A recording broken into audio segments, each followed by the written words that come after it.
예, 오늘은 마지막 명령이라는 제목으로 함께 말씀을 생각해 보겠습니다. 오늘 이제 마태복음 이제 마지막 강해가 될 것 같습니다. 우리가 살펴보지 않고 넘어간 본문도 몇 군데 있습니다만, 우리가 지난번 그 고난과 부활에 대한 설교로 다 가름할 수 있을 것 같고요.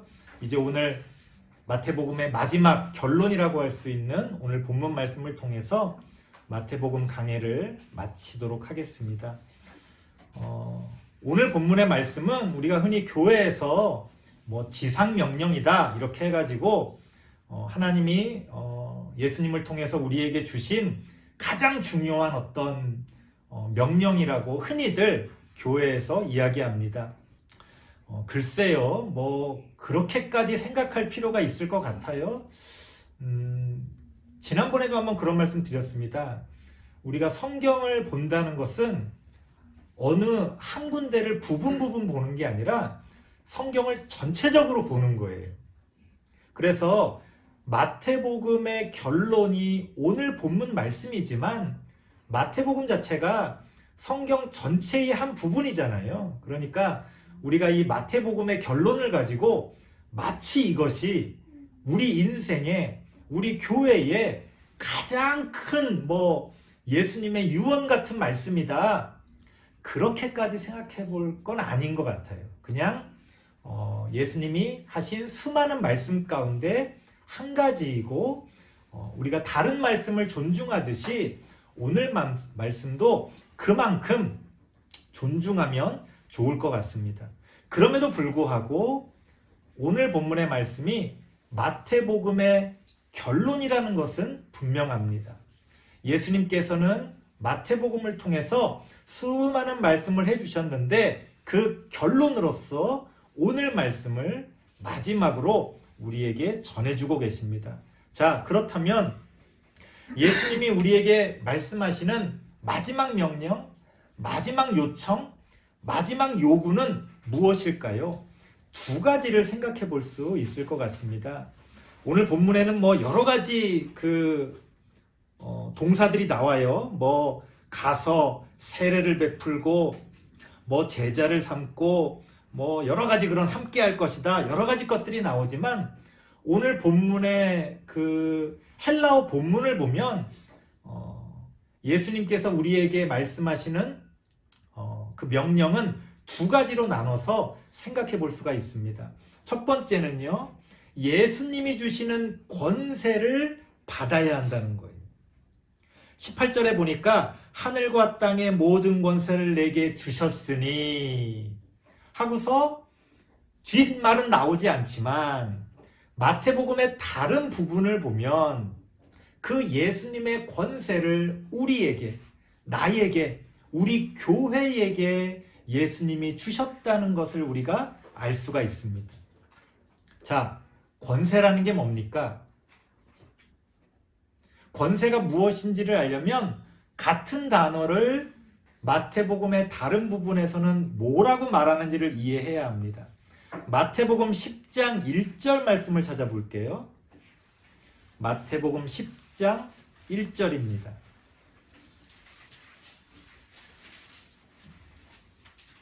마태복음 10장 1절에 보면 같이 한번 읽어보겠습니다. 마태복음 10장 1절입니다. 이렇게 찾아보는 말씀은 제가 따로 화면으로 준비를 안 하니까요. 여러분들이 성경을 좀 준비를 해주시면 좋을 것 같습니다. 마태복음 10장 1절을 같이 읽어볼게요. 시작. 예수께서 그의 12제자를 부르사 더러운 귀신을 쫓아내며 모든 병과 모든 약한 것을 고치는 권능을 주시니라. 아멘. 우리말로는 마태복음 10장 1절에서는 권능이라고 번역을 했는데 아까 앞서 본문에서는 권세라고 번역을 했잖아요. 그런데 헬라어 원문을 보면 같은 단어입니다. 헬라어로는 엑수시아라고 하는데요. 같은 단어를 문맥에 맞게 우리나라에서 이제 번역을 할 때 그렇게 번역을 했어요. 무슨 얘기냐? 오늘 본문에서 예수님이 우리에게 권세를 주신다라고 할 때 그 권세가 우리 말의 그런 어떤 권세라고 하는 어감하고는 좀 다르다는 거예요. 그 권세라는 건 권세가 아니고 권능에 가깝다는 겁니다. 무슨 얘기예요? 우리가 흔히 그런 말 하잖아요. 어떤 높은 자리에 있는 사람이 권세를 막 휘두른다. 이런 표현 많이 쓰잖아요. 그 사람이 그 가지고 있는 그 높은 자리에 할 수 있는 어떤 권세를 휘두른다. 근데 우리가 권세를 휘두른다고 할 때 느낌은 그 사람이 막 마음대로 막 하는 거죠. 자기가 막 하고 싶은 대로 내가 왕이야. 내가 왕인데 뭐 내가 하고 싶은 대로 하는 거지. 막 이랬다 저랬다. 사람들이 싫어하는 것도 내 맘이야. 옛날 우리 뭐 조선시대 때 양반들이 자기 아랫사람들을 막 함부로 대하는 그런 모습들.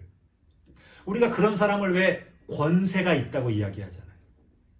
하지만 성경이 말하는 권세, 예수님이 우리에게 주시고자 하는 권세는 그런 게 아니라는 거예요. 그런 권세가 아니고 하나님이 주시는 어떠한 능력을 행할 수 있는 그 권능을 성경은 우리에게 권세라고 이야기합니다. 그러니까 능력도 없으면서 권세를 부리는 사람은 나쁜 사람이죠. 어떤 사람을 우리가 높은 자리에 앉힌다는 것은 이유가 뭡니까? 그 사람이 그 자리에 걸맞는 어떤 능력을 보여주기를 바라는 거죠.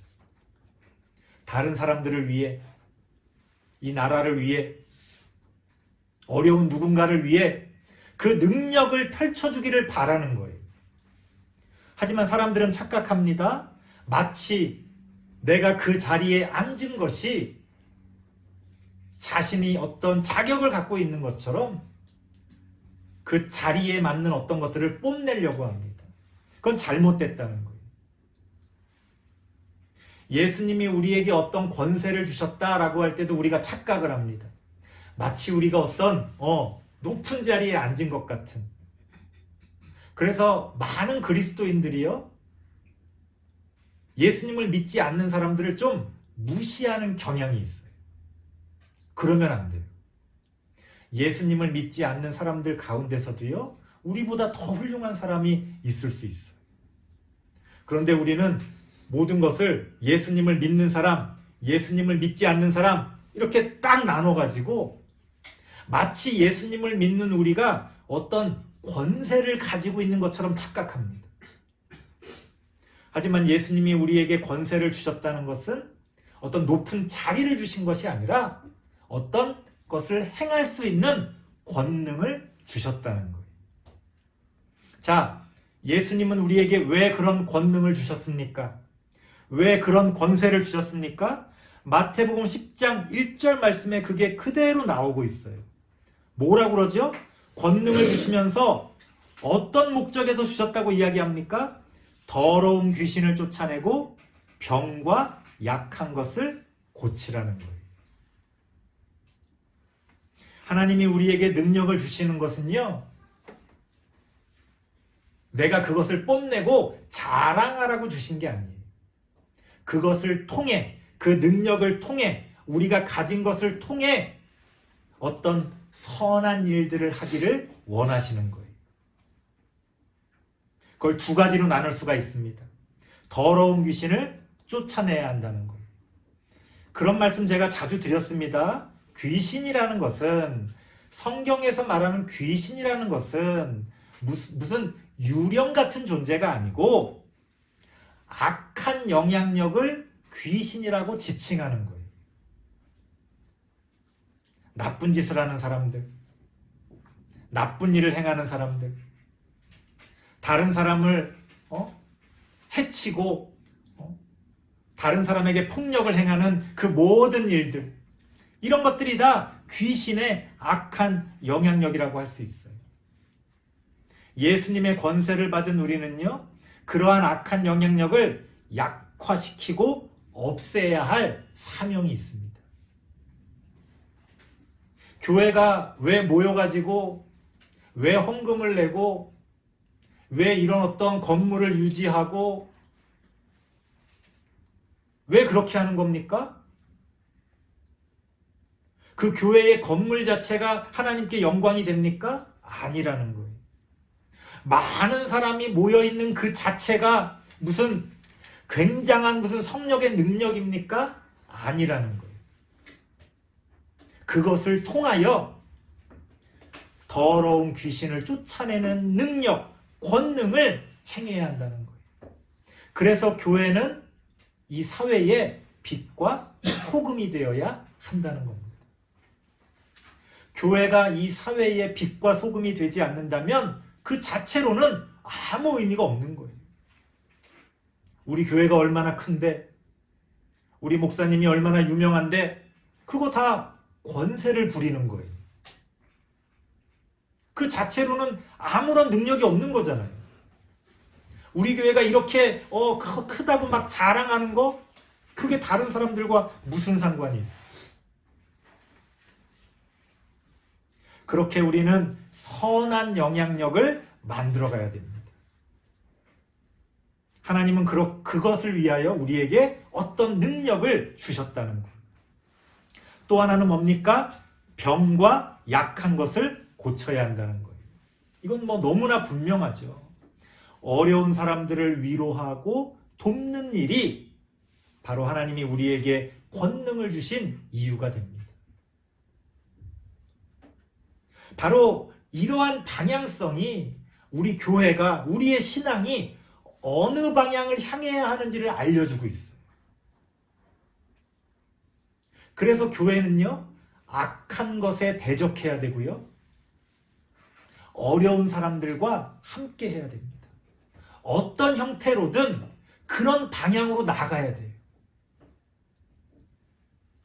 교회가 어떤 진리라는 것을 내세우면서 무엇이 옳다, 무엇이 그르다 이렇게 주장하면서 누군가를 정죄하려고 그러면 안 돼요. 물론 우리가 옳고 그름을 분별해야 합니다. 하지만 우리가 옳고 그름을 분별하려고 하는 목적은 뭡니까? 누군가를 정죄하려고 하는 게 아니라 악한 것에 대적하고 어려운 사람들을 돕기 위한 그러한 어떤 방향으로 나아가기 위해 우리가 분별해야 한다는 거예요. 하나님이 우리에게 어떤 능력을 주셨다면 그것도 마찬가지입니다. 하나님이 나에게 조그만 어떤 것이라도 주신 것이 있다면 그것은 바로 악한 것을 대적하고 어려운 사람들과 함께 하라고 주신 거예요. 그렇게 우리 개개인의 그리스도인들은 또 그 그리스도인들이 모인 우리 교회는 하나님이 우리에게 주신 그 권세를 붙들고 그렇게 하나님이 우리에게 원하시는 그러한 사명을 쫓아가야 한다는 겁니다. 두 번째로는요, 19절 말씀 보니까 가서 모든 민족을 제자로 삼아라 이런 표현이 나옵니다. 19절 말씀에서 가장 중요한 단어는 제자로 삼는다는 거예요. 많은 교회들이 이것을 근거로 전도하자, 전도해야 한다, 전도가 가장 큰 사명이다 이렇게 이야기합니다. 반은 맞고 반은 틀려요. 반은 맞다는 거는 맞아요. 그렇게 전도해야지요. 반이 틀리다는 말은 우리가 전도라는 걸 아주 잘못 생각하고 있다는 거예요. 제자로 삼는다는 건 어떤 뜻입니까? 20절 말씀 보니까 내가 너희에게 분부한 모든 것을 가르쳐 지키게 하라. 제자라는 것은 하나님이 우리에게 가르쳐 주시는 말씀, 진리의 말씀을 배우고 그 말씀대로 사는 사람이 제자예요. 그러니까 우리가 누군가를 제자로 삼는다는 건 그 하나님의 말씀을 가르쳐서 지키게 하는 거예요. 하지만 우리는 아주 잘못된 생각을 갖고 있습니다. 어떻게 해요? 제자 삼는 것을 어딘가에 소속으로 이렇게 만드는 거를 제자 삼는 걸로 생각해요. 너 이제 예수님 믿었으니까 우리 기독교 소속이 된 거야. 너 종교가 뭐야? 기독교. 기독교 소속. 혹은 우리 교회, 혹은 어떤 교회에 소속을 만드는 거예요. 혹은 우리의 어떤 모임에 소속을 만드는 거예요. 그걸 제자 삼는 거라고 생각해요. 그걸 전도라고 생각해요. 그래서 가장 이상한 전도가 뭐냐면 우리 교회 나오세요 하는 게 가장 이상한 전도예요. 우리 교회 나오라는 말은 영업이지 전도가 아닙니다. 그건 우리 교회를 이렇게 늘리려고 하는 그건 영업이지 전도가 아니에요. 전도는 뭐예요? 옛날에는요, 제가 어릴 때도요, 전도하러 나가면요, 예수 믿으세요 이렇게 전도를 했지 우리 교회 나오세요 이런 적도 해본 적이 없거든요. 물론 복음을 전하다 보면 또 내가 어느 교회를 다니니까 자연스럽게 내가 전도한 사람을 우리 교회로 이끌 수는 있겠죠. 하지만 전도가 우리 교회 나오세요는 아니라는 거예요. 심지어 요새는요, 큰 교회 성도님들이 이렇게 전도하면서 예수님을 전하는 게 아니고 자기 교회 목사님을 전해요. 아, 우리 목사님 너무 좋으시고 너무 설교도 잘하시고 너무 멋있으시다고 그 목사님을 막 이렇게 전도를 해요. 그건 전도가 아니죠. 그건 전도가 아니죠. 말이 안 되는 겁니다. 전도라는 건 누군가를 어딘가에 소속으로 만드는 게 아니에요. 제자 삼는다는 건 하나님이 우리에게 가르쳐 주신 말씀을, 그 진리의 말씀을 가르쳐서 지키게 하는 거예요. 좀 심하게 말하면 우리 교회를 안 나와도 돼요. 심지어 그 사람이 기독교인이라고 생각하지 않더라도 그 사람이 예수님의 말씀을 따라 살아가게 된다면 그게 예수님의 제자가 되는 거죠. 근데 우리는 자꾸 누군가를 이렇게 어딘가에 소속으로 만들려고 합니다. 편의상 우리가 기독교라는 이런 어떤 그룹을 만들었어요. 우리가 어떤 교단이라고 하는 이런 어떤 모임을 만들었습니다. 편의상 우리가 교회라고 하는 어떤 이름을 달고 이렇게 모여서 예배를 드립니다. 하지만 이거는 편의상 그렇게 한 거예요. 궁극적으로 이런 건 없는 겁니다. 하나님이 우리에게 주시는 말씀을 배우고 그 말씀대로 사는 사람이 그리스도인이에요. 바로 그 사람이 예수님의 제자가 됩니다. 우리가 제자를 삼는다는 건 사람들을 그렇게 하나님이 가르쳐 주시는 말씀을 따라 살아갈 수 있도록 만들어주는 것. 많은 사람들이 그래서요, 어딘가에 소속감을 갖고 있는 거를 신앙이라고 착각을 해요. 어떤 좋은 교회에 막 사람들도 너무 좋고 내 맘에 쏙 들어. 그러니까 좋으니까 막 열심히 나가. 그 교회에서 하는 일에 막 열심히 동참해. 그 교회에서 하라는 걸 열심히 해. 이거는요, 소속감이 충만한 거지 신앙이 충만한 게 아니에요. 그거 달라요. 사람들이 착각을 합니다. 어느 교회에 소속감이 충만한 걸 신앙이 좋다고 그래요. 심지어 목사님들도 착각을 합니다. 어떤 성도가 좀 열심히 안 나오는 것 같아. 좀 내가 볼 때 좀 뭐가 부족한 것 같아. 그러면 신앙이 떨어졌다고 생각해. 그건 착각이죠. 실제로 그 사람이 그 사람의 삶 가운데서 어떤 일들을 하는지를 어떻게 합니까? 오히려 교회 밖에서 더 선한 일들을 하고 하나님이 가르쳐 주시는 말씀을 따라 살아간다면 교회는 좀 빠지고 조금 교회에서는 열심히 안 하더라도 하나님이 보실 때는 제자인 거죠. 우리가 그렇게 착각합니다. 어떤 교회라는 울타리, 기독교라는 울타리를 딱 쳐놓고 그 안에 있으면 아이고 좋다. 그 밖에 있으면 나쁘다. 이렇게 흑백 논리로 생각을 합니다. 하지만 성경은 우리에게 그런 것들을 가르치지 않습니다. 제자 삼는다는 건 하나님의 말씀을 가르치고 지키게 하는 거예요. 그 이상도 그 이하도 아니라는 겁니다. 또 하나 우리가 생각해 봐야 할 것은요, 제자 삼는다고 할 때 누군가의 말을 잘 듣게 만드는 게 제자는 아니라는 거예요. 무슨 얘기냐? 우리는 예수님의 제자를 만들어야지 사람의 제자를 만들면 안 된다는 거예요. 흔히 교회에서 제자 훈련이라는 걸 합니다. 사람들이 심각하게 착각을 해요. 제자 훈련은요, 예수님의 제자를 만드는 훈련이지 그 사람들을 가르치는 어떤 사람의 제자를 만드는 게 아니라는 거예요. 편의상 제가 여러분들에게 뭘 가르쳐 주니까 여러분들이 저를 선생님처럼 생각하고 제가 여러분들을 제자처럼 생각할 수는 있지만 교회 안에서 제자라고 하는 것은 분명합니다. 예수님의 제자를 말하는 거예요. 그래서 우리는 이런 어떤 교회라고 하는 조직을 유지하고는 있지만 잊어버리지 말아야 할 것은 우리는 모두 예수님의 제자가 되어야 하고 예수님의 제자를 만들어야지 사람의 제자를 만들면 안 된다는 거예요. 설교를 마치겠습니다. 마지막 명령, 그것은 무엇입니까?